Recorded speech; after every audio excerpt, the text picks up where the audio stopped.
think so much of parenting is finding the right incentives for the right kid. Is it the stick or the carrot? Is it money? Is it like, I just think you have to keep testing things with each and every kid because magical things can happen if you do find that incentive, right? Like one of our kids, like she said, doesn't care about screen time. What is it? Is it Taylor Swift time? She's got Is a it currency somewhere. Yeah. something? It's Like, for yeah. some of them, it's reading. You cannot pick up a book until your jobs are done. That works for some of them.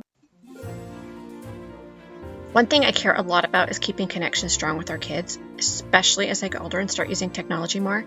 That's why I love Trimmy Wireless. It gives kids access to what they need, but in a way that still protects them and honestly helps take some of that tension out of the parent-child relationship. So if you've been trying to figure out a better way to do cell phones in your family, I highly recommend Trimmy Wireless, and we have a coupon code for you for $50 off a cell phone. All you need to do is at checkout put in code HAPPY, HAPPY, for $50 off your cell phone. Hi, you're listening to Helping with Happiness. I'm Hillary Hess, your host. I'm a mom of 7 kids. I've got a degree from BYU in home and family, and I love to share tips that I've learned from my different friends on this podcast. We help families to make life a little bit more fun. We talk about food, travel, and home hacks. So I'm really excited to introduce you to our guests today. We have Chris and Jesse Koerner. They're a married couple, and they have a podcast called How'd You Do It? They interview different couples about how they raised their kids and what worked for them and what didn't and what keeps their family bond strong. And I'm excited for you guys to learn from them today. I've learned so much in our conversations.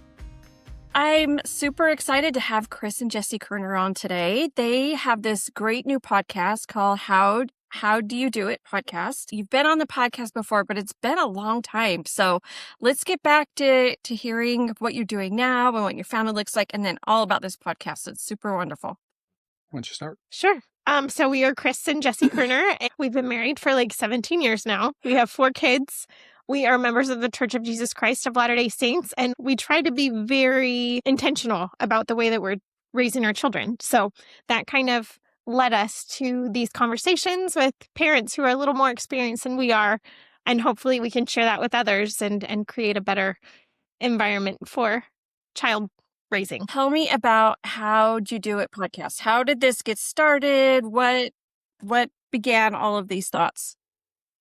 Well, these are just conversations we like having with grown parents anyway.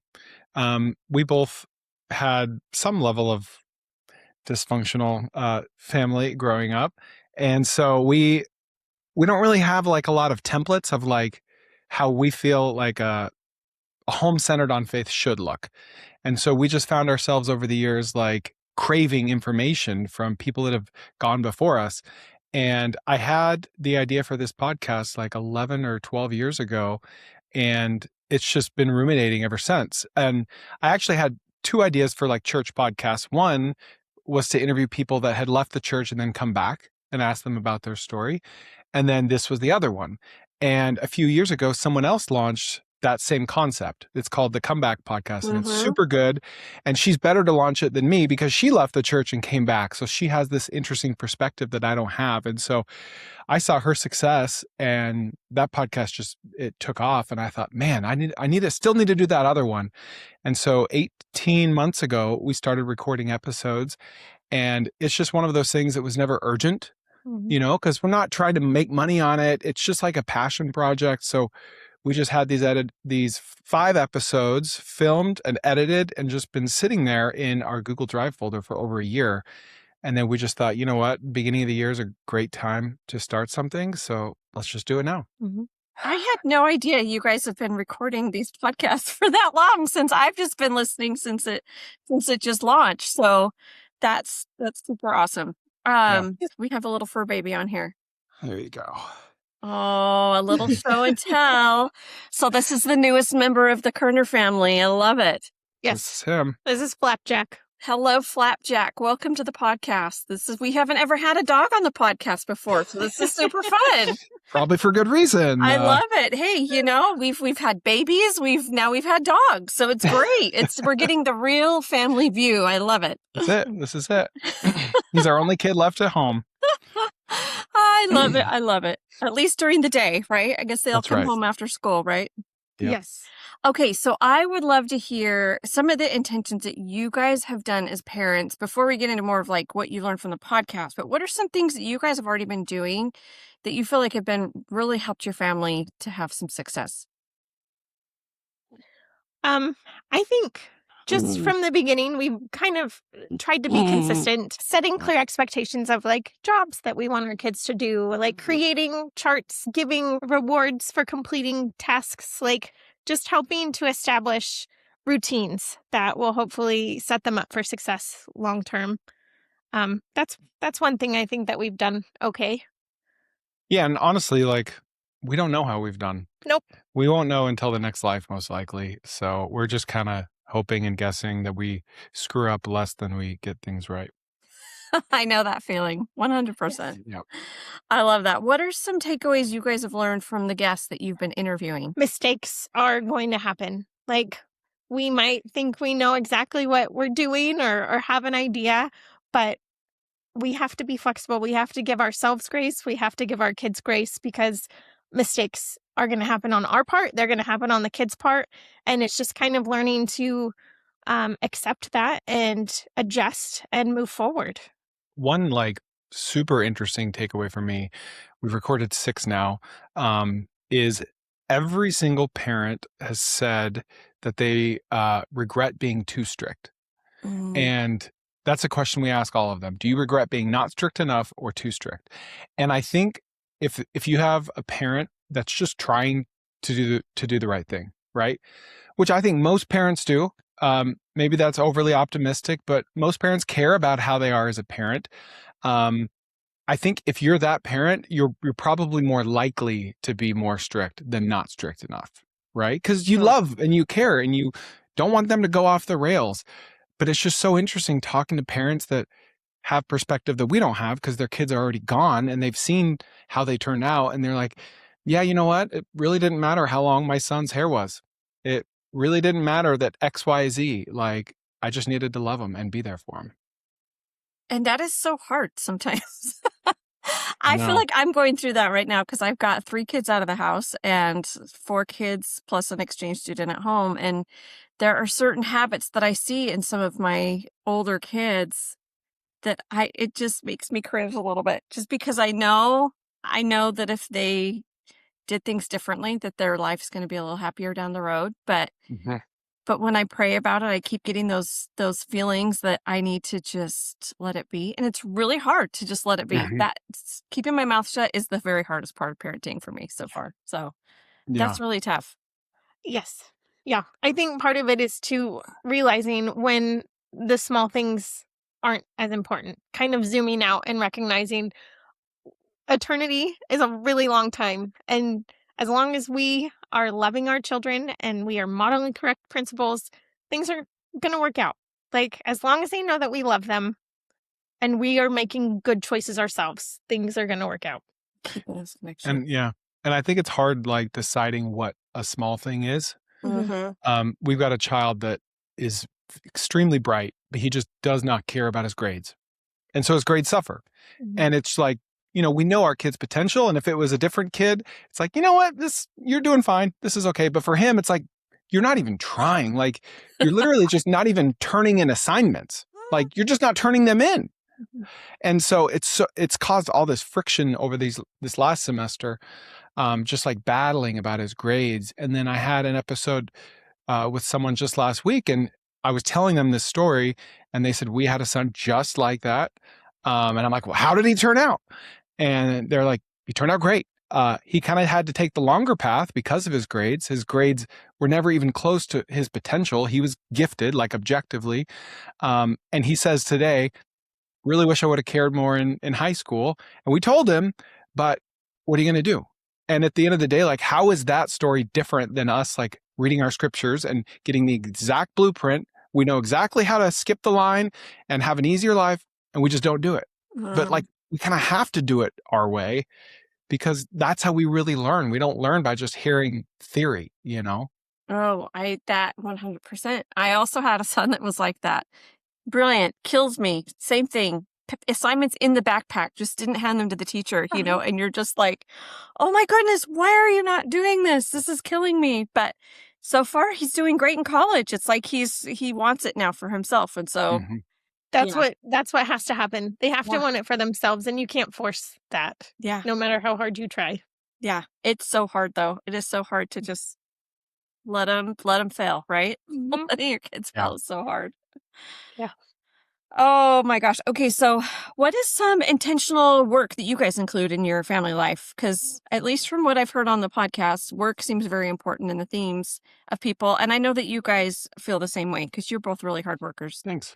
Yeah, thank you. That's very generous. Like I mentioned before, we do have like job charts or like expectations that we want the kids to do each day. Some of the kids are super motivated and will do it every day to earn their 30 minutes of screen time. Others don't care so much about screen time and think that the expectations are too high and so choose not to do any of it. So I don't know that we are succeeding in that regard, but we're trying there. Also on the weekends, Chris usually has a pretty extensive list of jobs for the kids to do outside. So sometimes they don't quite get done as much as he would like for them to do, or the standard of completion is not what he would like for it to be. Always, at least the kids working, I think. Yeah. But that is something we feel like if we can encourage them to get out and work, then that will serve them well throughout their lives. I also my oldest and I do YMSL together, Young Men's Service League. And as much as he complains about it, he always is in a good mood afterwards. And it's like, well, I could see the value in that. Or um, I'll sign him up for other service opportunities. And he always complains ahead of time. But once it's over, he's usually like, yeah, they needed my help. Or um, I'm hoping that eventually that leads to him wanting to do these service opportunities on his own. But until then, I'll keep volunteering him. I love that. I love that. I think so much of parenting is finding the right incentives for the right kid. Is it the stick or the carrot? Is it money? Is it like, I just think you have to keep testing things with each and every kid because magical things can happen if you do find that incentive, right? Like one of our kids, like she said, doesn't care about screen time. So what is it? Mhm. Is it Taylor Swift time? He's got Is a it currency somewhere. Yeah. something? It's Like, for yeah. some of them, it's reading. Like you cannot pick up a book until your jobs are done or until Doesn't you've that done your sound so homework. silly? Yeah. Yes, it is ridiculous, but that works for some of them. Another good one is time with friends. Like, I'm sorry, you can't go to this social gathering until you get X, Y, or Z done. So, finding that currency that works for them is key. Mhm. Yeah, I'm with you. It's tough and they're all different. And that's what's so hard is that you have a different dangling carrot for each kid. And Mhm. so it can't just be this blanket statement. It's really tricky. Yes, yes. Do you have rewards that work for your family? Money, Particular money? sometimes. It's funny because sometimes I'll throw like a monetary incentive out there and my kid will get like really excited about it. I'm like, oh, and I found it. I found the incentive. I just needed to pay him more. And then like they just don't do it. You know, it's like, They get oh, started, they're really excited about it, and they're like, oh, that's hard. yeah. Not worth it. I didn't find the incentive. Yeah. So what else? I mean, Money again for grades. We've got one who is motivated very well with money and screen time. And I think he will probably be the most successful of our children just because he will do what it takes to reach those goals. So if our kids get straight A's for a semester, they get $50. If they get A's and B's, they get $20. If they get alphabet honor roll, which we have termed it A, B, C's, and D's, they get nothing. So Alphabet honor roll.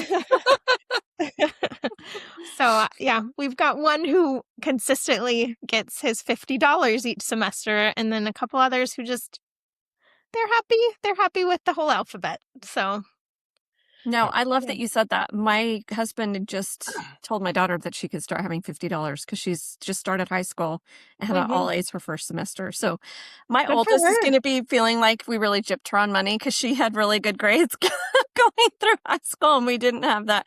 But she didn't ask, so we didn't do it, right? Yeah. So Right. Her motivation was the yeah, grades themselves. So yeah, yeah, she yeah. didn't need it. She was already doing great on that. But I love that. For me, it was the Bath and Body Works basket. My dad, if I got good grades, would let me go Oh, to Bath and Body Works and pick out a basket of lotions that I wanted. So probably that about could work. $50. Who knows? It worked for me. Yeah. Yeah. That motivated me every semester. Once he found my currency, he was all set, you know? So I love it. There was a time when it was like, if you do all your jobs in a week, you can go to the bookstore and pick out a new book each week. But that did not stick. It worked in theory and then it fizzled. So well, and yeah. it's hard to keep up with things like that. I think sometimes Yeah. finding a reward that I can keep up with as a parent is also the trick, right? Yeah. Yeah. Yeah. Are there some things that you guys have started implementing in your parenting since you've been doing the podcast? Some things that you've taken on? Oh, that's a good question. It is. So a common theme in a lot of the interviews Mm. is recreation, like doing things together as a family. It could be big vacations or it could be camping trips. But there was one couple who recommended getting your kids involved in the planning of the trip, like Mhm. getting them bought in and excited about it. I am one who just loves to plan trips. And so I'll tell the kids about them and they won't necessarily be excited. Like last Christmas, we went on a train ride. We flew to LA, we did a day at Disneyland, and then we hopped on a train, took it from LA to San Francisco, spent a day in San Francisco, and then got on it again up to Seattle, where we spent time with my parents for a few days. And it I was want to a go on super this trip. This sounds right. really fun. No, such a Awesome. fun trip. So much fun. So many things for them to be excited about. But they were like, no, we just want to stay home for Christmas. And it's like, oh my gosh, like really? We ended up having a great time. And in retrospect, they enjoyed it. But I think if you could get the kids' input and like plan something with them, it doesn't have to be expensive. It could be an overnight camping trip somewhere. But if they are involved in the planning, I think they're much more likely to enjoy it Mhm. and appreciate it. Yeah. That's one thing that I think every single couple has said is travel was integral to them becoming close as a family, and them becoming close as a family was integral to them staying in the faith, right? And Yeah. so you wouldn't think that faith would be connected to travel, but it is. And all of them said there's no correlation between the cost of the travel and like the enjoyment level or the enjoyment factor. Camping, like canoeing, road trips from Alaska to Utah every summer to see grandma, where they camped along the way. Like, could you imagine like a 5-day road trip from Alaska camping along the No, side of the road? I can't imagine. No, Right. That doesn't sound no. very fun to me. And he But was I can see the bonding time would be amazing, you know? Yeah. And this guy was he was a high school counselor for 35 years. So, and his wife never worked. So they did not make much money. They had Wow. 6 kids. All of them stayed in the faith until today. And they had like a painting business together and they took these road trips. They never had money. And so that's one thing that we need to do better is like scaling down our travel. Mhm. Because it might actually be an inverse correlation, right? The big trips to Europe or New York even, or the beach. Maybe it's you're better off just staying home. I certainly think if you had to choose, you're better off doing something low tech outdoors together. Mhm.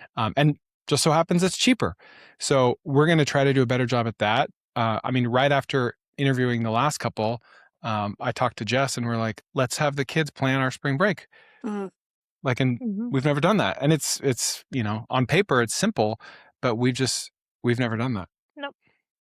I love that. So we have a family friend who they did family travel PowerPoint night. And you guys know I'm crazy about travel. That's a huge part of helping happiness is family travel. But they had each of their kids, so this was married kids and their one kid that's still at home, and the spouses each come up with a trip, and they had to research what they were going to do, where they were going to stay, how they were going to get there, activities that they were going to do.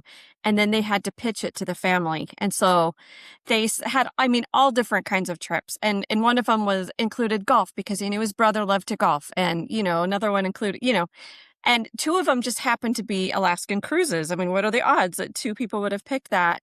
And so they picked it and they went on it last summer, and they had so much fun. And so now they have this list of trips that they know their family wants to do, and they can just work their way through it. And I thought that was so brilliant.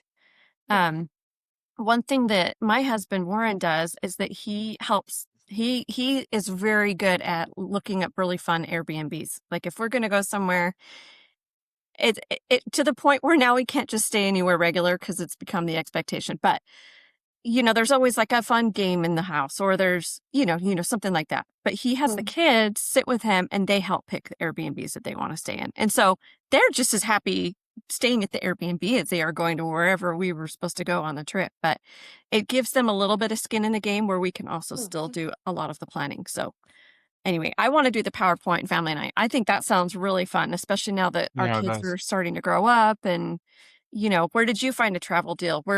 What sounds really fun to you? It's just kind of a fun thing to do. Yeah. That's a good idea. It is. You said there was like a running theme running through your guests where being less, so how are they being less strict? Are they keeping their mouth shut more often? What are some ways that they are implementing not being as strict? I'm thinking of the Meldrums. I don't know if you heard that episode. I did. I listened. They're great. Yeah. They're great. So they had Jay Meldrum grew up with the rule of no PG-13 movies. And so he implemented that into his family. And his wife was like, really? But they did it. And then after a while, he's like, why do we have this rule? Like, actually, why? What is this benefiting us? And they did away with it. Because it was kind of causing a little bit of contention within the family, too, because Jen wasn't super sold on it, and the kids were over 13 and couldn't see the value of the rule anymore. So they discussed it, and they amended it kind of like on a case-by-case basis. So I think showing the flexibility with the children, like having that structure, but then also listening to the children's input and kind of coming up with a plan together, I think was really, really helpful for their relationship and for, again, having the kids buy in to the reasoning and the rule moving forward. So I think the more we can include our children in our decision making and our rule making and things like that, like the more willing they are to adhere to those rules or decisions. One of my family's favorite ways to relax together is to watch movies together. Whether that involves a big bowl of crunchy, buttery popcorn or just snuggling up in a cozy, fuzzy blanket. Don't you love that? It's fun enjoying something together after a busy, long day. And nothing quite wrecks the experience quite like an unexpected spicy scene or abundance of foul language when you're watching movies with your kids. Doesn't it sound like there's so many great shows right now that they have just that one part that makes you cringe, like you just feel a little bit uncomfortable? That is why we are so happy that we discovered VidAngel. VidAngel syncs up with our Amazon Prime and our ad-free Netflix account, and then it gives you an option of what filters that you'd like to put on it. So they can be like general filters, such as getting off all the profanity and blasphemy, or they do it also in individual filters, so you can pick it for each instance of what's happening in the movie. Things that my family's been loving to watch in this last month: Cobra Kai is a huge favorite with my kids. My husband and I have been enjoying Night Agent or Reacher. I don't know if you've seen those, but they're so great to put on VidAngel, and then you just don't even have to worry about anything happening. We love VidAngel so much, we partnered with them, and we're giving you a code for 30 days of free service. All you have to do is pop in this code, HELPING, HELPING, at your checkout. Once again, the code is HELPING, HELPING, at checkout, just like helping of happiness, right? So try it out and see it for yourself why we love it so much. Go get your free month now. Yeah, and we had two different couples talk about keeping the Sabbath day holy, and how one of their children had an opportunity to do something on Sunday that they wouldn't normally allow, and they said, up to you, your choice. And one was a state championship lacrosse match, which they lost terribly, and they never said anything, but he was just like, I shouldn't have done that. And then the other one was a birthday party, and this was Sister Valentine, and she said that she gave her daughter the choice. You can choose. And the daughter said, okay, I'm going. And then after she said she was going, she just ripped into her. Just like, what are you doing? Why would you do that on Sunday? And she felt so bad about that and never forgot it and apologized to her. But I think a lot of it is agency, like respecting your child's agency a little more as they get older. And on a tactical level, one thing that we've kind of planned to do is with phones. So our oldest is 15. He's the only one that has a phone today. We plan to get our kids phones when they turn 14. So our daughter will theoretically have one in a few months here. But we kind of plan to unlock apps and permissions every 6 to 12 months, just as they get older. Yeah. So by the time they leave the house, like if they want Snapchat, they have Snapchat, Instagram, whatever, because they're going to have whatever they want in a couple months anyway. Yeah. So might as well manage that while they're still in the home. So I think just like finding that balance of like letting them flex into their agency as they get older, from what I'm hearing anyway, makes a big difference. The phones has been a hard one at our house. And I feel like we've tried everything. We've Apple, Android, different protections. We now do the True Me phone for my younger daughter, which has been fantastic. But it's hard. And I do like the slow unlock. And I like the training wheels, like when they're in the house.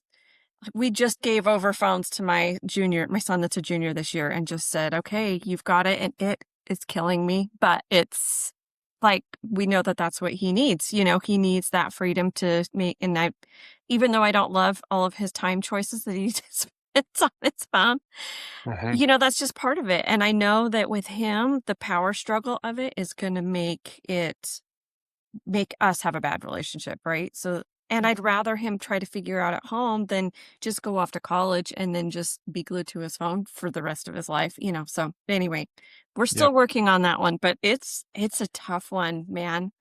And it's an experiment with each kid, and then each kid's different, so you can never really figure it out, right? Right. Yeah, and then your other kids have to understand that each of them are different, and so the rules might not all be the same for all of them, and they just can't comprehend that, right? Yeah. Oh, I know. Well, our parenting has changed so much from our oldest, who's 24, down to, you know, now we have an 8-year-old. His whole life is so different. So it's just how it goes, I guess, right? Yeah. Well, is there anything else you guys wanted to share? Anything you guys are promoting right now or anything? I don't think so. What did we miss?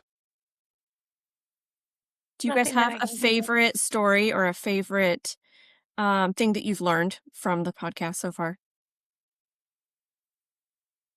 I feel like there have been really powerful stories of opportunities parents have to like really express love for their children, like in situations where they could have come down really hard on them or passed judgment or done something more drastic. When they make the choice to just show love and acceptance and grace, like it's powerful. Like I've been brought to tears just listening to these conversations, and it makes me think of the Savior and how he responds to us. You know, there is so much love no matter what our decisions are.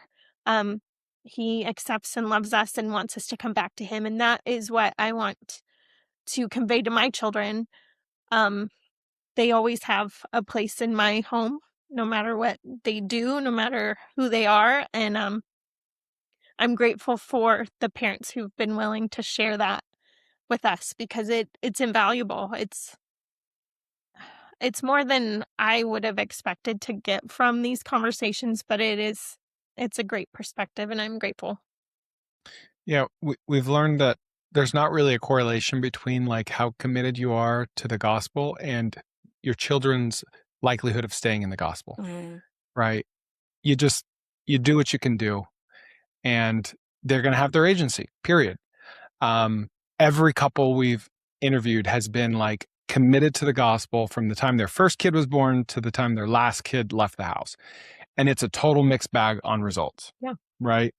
Which is scary. It's scary, you know, Yeah. because one reason we're doing this podcast is to help influence the outcome. So it's like, is this all just a wasted effort, you know, if agency exists?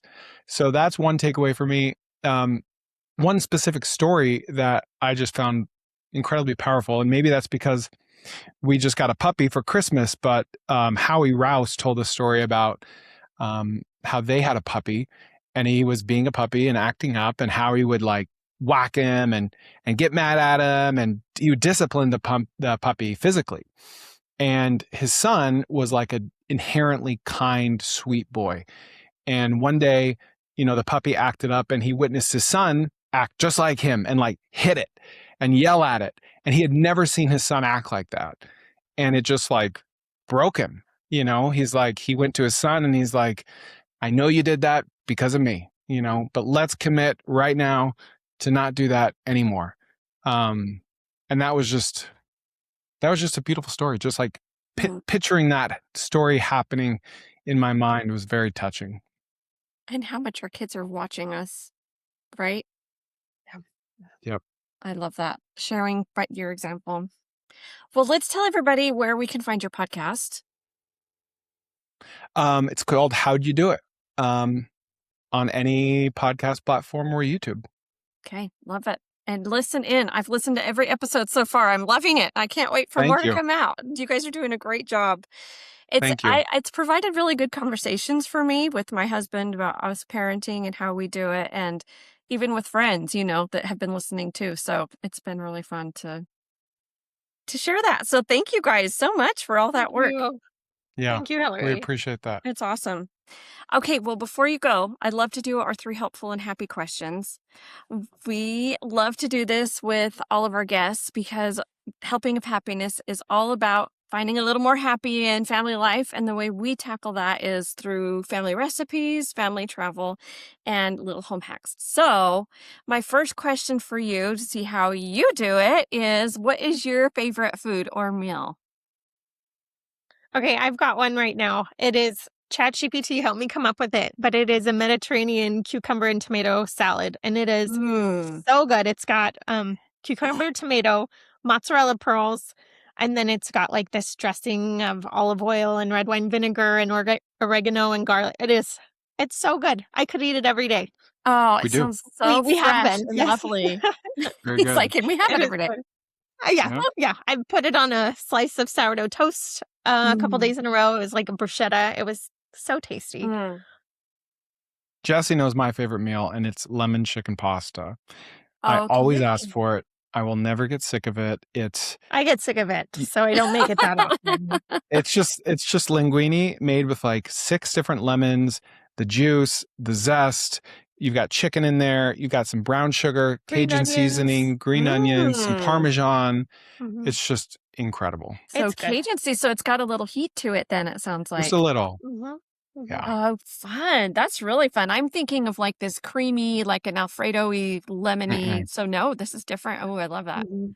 Oh, Yeah. Should I share love that. recipes with you, Yes, Hillary? please Okay. share. I Okay. love trying new things. It's like the spice of life, right? We got to keep things changing. Yes. Okay, well, let's move on to travel. We've talked a little bit about travel. I know you guys have done tons of trips, 50 states and all kinds of really cool things with your family. So what's the best trip you guys have ever gone on, or even a dream vacation? Well, I think we're both aligned in the 50 states in 60 days was our favorite trip ever. Oh But my that's gosh, I not forgot our- it was in 60 days. I can't believe you guys did it in that. that one's not so practical. Like, I don't know that a lot of people will be able to copy that one. One of my current favorites is we surprised the kids with a cruise over fall break. So that was really fun. I just loved, we were there, just the 6 of us. I mean, there's a whole community of people on the same boat, but there were just so many opportunities for the kids to spend one-on-one time and for us to spend time as a family. That's one of my favorite trips right now. So fun. Where did you guys cruise to? St. Thomas and Puerto Rico and Coco Cay. So fun. I haven't been those Yeah. places. That sounds like such a blast. It was very fun. Yeah. What about you? 15, 60 easily. Yeah. Yep. That's so great. So great. That's on my bucket list. I would love it. 50 states. That sounds just so much fun to me. And I want to eat like the iconic food in every state that I go to. That's my favorite part of it. Yep. Yes. So awesome. Okay. What about, do you guys have a home hack for me? Surely we do. Well, I don't like chopping onions, so I always buy them frozen. I buy frozen chopped onions. That is That's one what of I need to my start hacks. doing because I hate chopping onions. They make me cry every single time. Yes. So that's an easy one. But I don't know if you're looking for something better. No, I think any hack is a good hack. We're all just trying to find ways to make home life a little bit easier, right? Yes. Yeah, that's mine. We have one of those like French fry presses, you know? Mm-hmm. And if you're making mashed potatoes and you want to make them fast, you just throw them through there first before you boil them, and they'll cook a lot faster. Okay. I love Mhm. that. And it sounds Mhm. like a very quick chop instead of getting it there with your Yep. knife. Love it. So good. Okay, guys, thank you so much for being on. I sure appreciate you guys sharing No problem. all Thanks for about having us. your family and how you're working hard to make things better. I love it that we're all in this boat together, just trying to do our best. Yes. Right. Yes. Thank you, Make it Hillary, for all better. you do. We appreciate you. Oh, thank you.